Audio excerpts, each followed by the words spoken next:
All right, many thanks for staying with us on Morning at NTV. I'm Romeo Busiku. We are going to be having a very pertinent conversation on the government rationalization policy and public expenditure, the merging of the various commissions, authorities and agencies within government to eliminate functional ambiguities. Yes, duplications and also overlaps among the government institutions. I have Mr. Karubanga David. He is the Minister of State for Public Service and he joins us right now to talk about how this rationalization process shall be implemented. What are the likely outcomes from this process? Won't the donor funding be affected from these institutions where this work was being worked on from and then being matched by the mother ministries? What will that mean to the donor money that was already coming in? And will it affect the projects that are being implemented? So the government rationalization policy and public expenditure. Very good morning, Mr. Karubanga David. Yes, good morning and good morning, viewers. Thank you for joining us. Thank you. Well, of course, this is a conversation Ugandans have been meaning to have over the years. People have been saying this organization, this agency, this commission, this authority are doing literally the same thing. Why not merge them so that we can reduce on the expenditure we are actually releasing on all these three agencies, associations and commissions? But then government was, giving us a deaf ear. But then 2021, here we are. Government is calling for a rationalization process. Why now? And what is a rationalization process to begin with? Well, thank you. First of all, by way of background, we've had several reforms. 1980s, we had reforms. 1990s, we had the reforms. 2000, we had reforms. We had the structural adjustment program, whose main objective was to address inefficiencies. And we had several reforms. We had several reforms in the different sectors of government, public sector, that is the public service, public finance. We've had in auditing and accountability. We've had reforms like bring services closer to the people through the decentralization of 1993. And these reforms have really been part of our government. So it's not new. We are now coming up with this reform. Of course, when you have any reform, somewhere midway you carry out impact assessments to see. And in these reforms, actually, some of them, they had given them 10-year periods to evaluate the impact. So we are coming up now where a study was carried out after creating some of these agencies to assess and see the impact. Of course, a report has been given, and there was a study, and we found out that there was indeed a big proliferation of these agencies, commissions, authorities, boards, and there was a need to rationalize them. Of course, putting in mind that we have the same treasury and the service demands, current service demands are that we really have to be efficient, responsive as a government, and this one has been partly one of the causes of coming out with this. Of course, there's also the National Development Plan 3, which has a transformation agenda, and this transformation agenda in service delivery is being spearheaded by a Minister of Public Service, and rationalization of agencies is one of those which we are going to look at. Yes. What is the criteria for rationalization? What is the criteria for rationalizing agencies, commissions, and authorities? Yeah, of course, we have to first of all look at the functions. These agencies in the first place were created to perform certain functions. So we are going to look at functions they've been performing. Let's use live examples, like the Uganda National Roads Authority. Okay, the functions of the Uganda National Roads Authority. Well, yeah, of course, we have different categories of roads. You have the national roads, we have the district roads, we have sub-county roads, community roads. So national, Uganda National Roads Authority has been handling that big segment of the national roads. And Of course, if it is to be mainstreamed, that function will go back to the mother ministry, which is the Ministry of Works and Transport, and it will adequately handle. Yes, but we've had... You think the ministry, the mainstream ministry, will be able to handle, the Ministry of Works and Transport? Yes, of course. Because according to some of the experts, they contend that when this was under the Uganda National Roads Authority, the mandate of the project was to expedite that linkage between the government and the private sector. And they say that linkage will be absolved or removed if all this is put into the mother or mainstream ministry, which is the Ministry of Works and Transport, and away from UNRA. Well, I think that's not true. That linkage will remain after all. Yes, after all, though it's an agency, it is a authority, it's government. So it has been government doing all these kind of safeguards if on behalf of projects. Government. Yes. So yes. We can't say that. But then government was like, let's get this out of Ministry of Works and Transport to just bring it closer to the people and expedite a public-private partnership with the individuals. So they contend that it will be so hard to engage the private sector with these government projects if they are with the mother or mainstream ministry. No, modalities will be put in place. Of course, we've had that in consideration. And this is to do with the managing the after effects of the rationalization, and of course some of them are legal.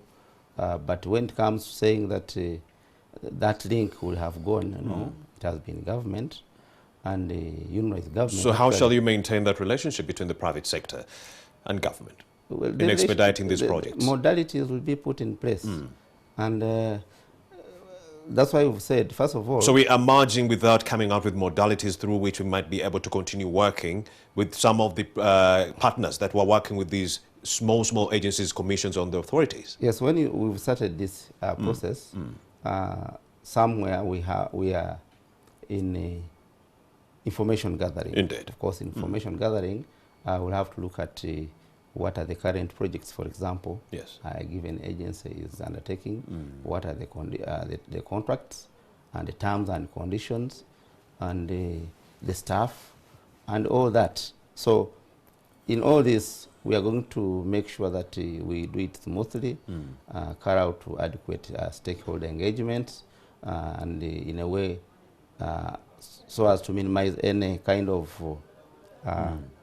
service delivery interruption or any legal issues. So we should not really say that given the fact that it was an agency of government which was closely working with the private sector, that linkage is gone. It's not true? That will not. All right. Really, yes. So they're also saying, the experts, that this will also cut down on service delivery, because the role of these agencies, commissions and authorities was to make sure that they extend these services from the other arms of government that were unable to reach the populace. So don't you think this will cut down on the service delivery mechanism of the government?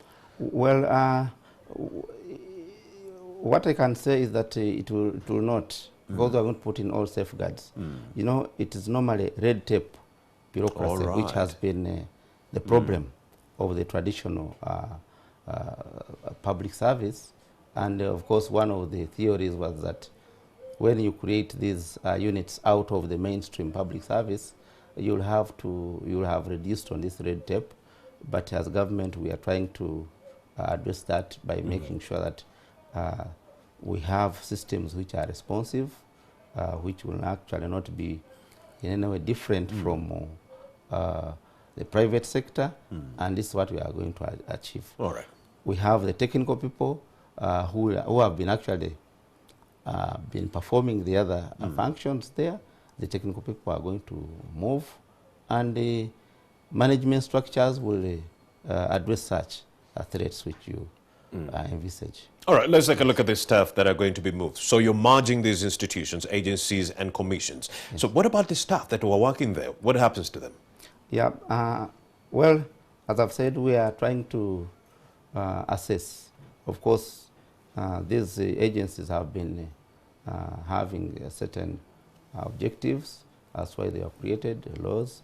they have staff, they have functions, and when we mainstream those functions, we'll have to come and do a job evaluation and see really when we merge or when we mainstream, what will happen, how many staff will be required to perform a given function, and those ones whom we feel really adequate will have to remain. Those ones whom we feel maybe beyond what we need, you can transfer them to some other place. So no one is losing a job. If that either you're actually absorbed by the other mother ministries or you are transferred. No one is losing a job, Mr. Karubanga. If we come to that level where someone has not been absorbed, the government will pay them gratuity, and yes, they will have to move out. But we are going to make sure that we minimize on that, because currently the structures are not all that filled. We are at the optimum level of filling structures. We want to maintain the efficiency, operational efficiency, enhance service delivery. So as government, we are going to see and make sure that there is limited loss of jobs. We also know, according to the experts, they contend that some of these agencies, commissions, and these agencies, commissions, and institutions were actually getting some of the biggest money from donors. That is the development partners, and government was putting in maybe 10%. Most of the money was coming in from the development partners, getting straight to these projects, like the Ghana National Roads Authority. So the biggest problem right now is that when you shift or merge UNRA with the Ministry of Works and Transport, they will have to reappraise the projects. And don't you think this will actually affect the implementation process of these projects? Well, I don't think it will affect the implementation process. As I said, modalities will be put in place. Even when you say... There won't be any reappraisals on these projects? No. Even when you say that these development partners were putting directly the money in the agencies, these agencies we are implementing on behalf of government. And the money was actually being taken by government of Uganda. Government of Uganda ultimately was the guarantor. So it's not really, as you say, that there will be reprisals. We don't anticipate that.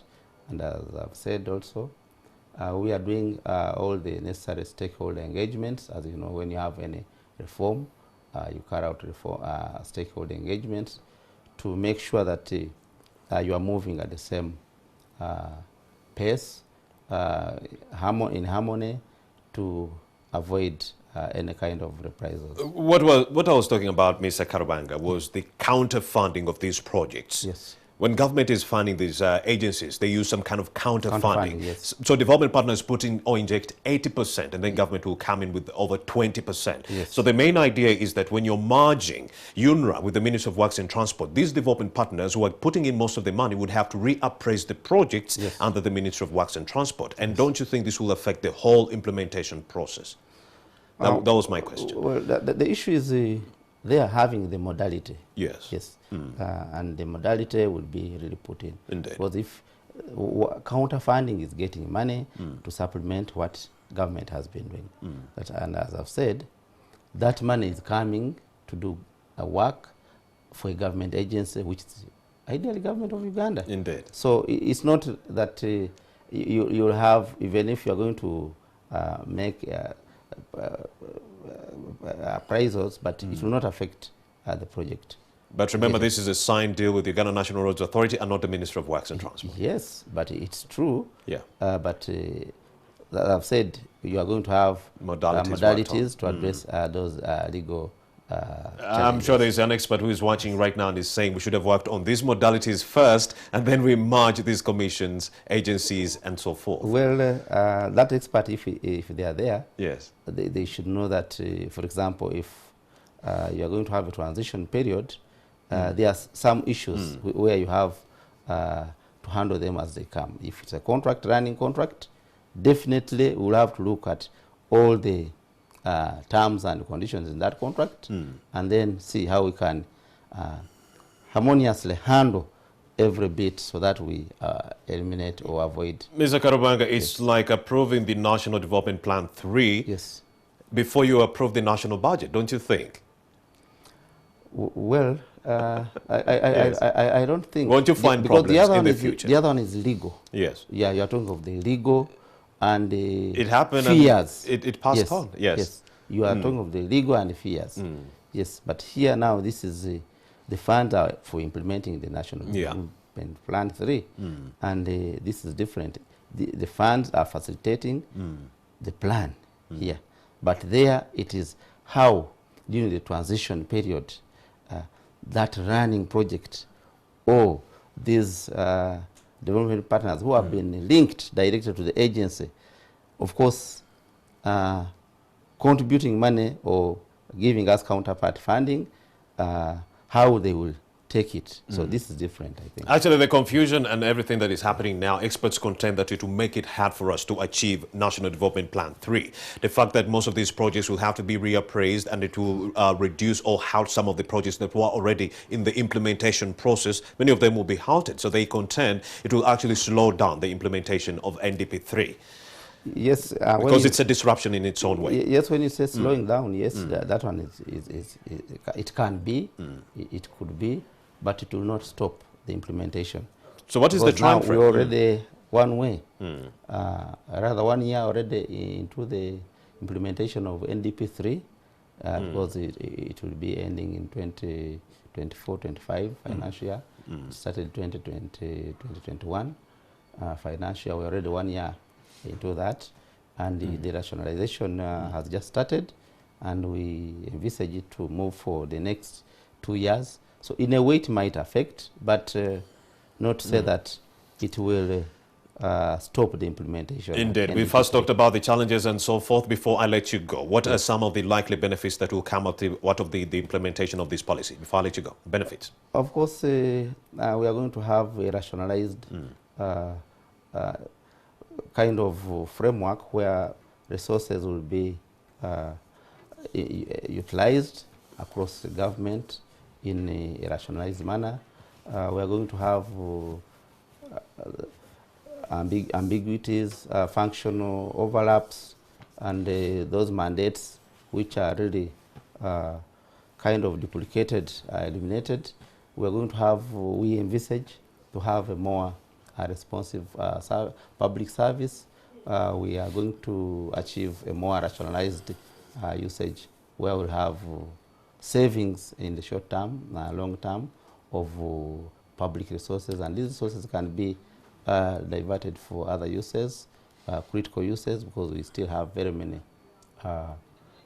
needs which are really which need funding as a country. Yes, so we'll save resources and we'll have a rationalized service, and we hope that will have an enhanced service delivery. Amazing. Karubanga David is the Minister of State for Public Service. Many thanks for having made the time to speak to NTV Uganda. Thank you.